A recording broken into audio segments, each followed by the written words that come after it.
দা ঢুকুৱা প্ৰায় 2 মাহ হৈ গ'ল। এই 2 মাহত বিভিন্নজনে বিভিন্ন ধৰণে জুবিন দাক শ্ৰদ্ধাঞ্জলি জনাইছে।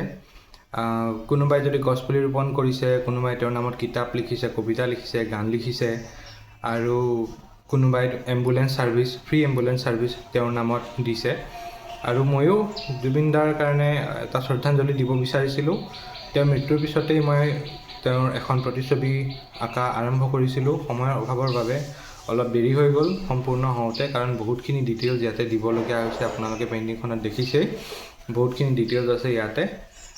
আৰু আমি সকলোৱে জুবিন দাৰ কাৰণে, জুবিন দা আমাৰ আদৰ্শ হওক আৰু তেওঁ অসমখন যেনেকৈ ৰাখি থৈ গৈছে, ইয়াতকৈও যাতে আমি এখন ভাল অসম ৰাখিব পাৰোঁ, কাৰণ তেওঁ উভতি আহিব আমাৰ মাজলৈ আকৌ এবাৰ।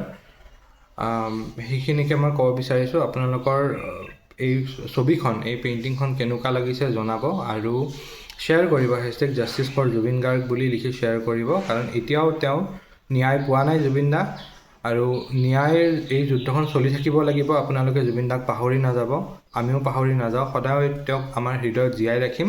এই ছবিখন মই বন্ধুৱাই আনি ঘৰত ৰাখি থৈ দিম, আৰু সদায় তেওঁক বাহিৰত ওলাই যোৱাৰ আগত এবাৰ হ'লেও সেৱা কৰি যাম, কাৰণ তেওঁ এজন মানৱৰূপী ভগৱান আছিল। এইখিনিকে মই ক'ব বিচাৰিছিলোঁ। শ্বেয়াৰ কৰি দিব।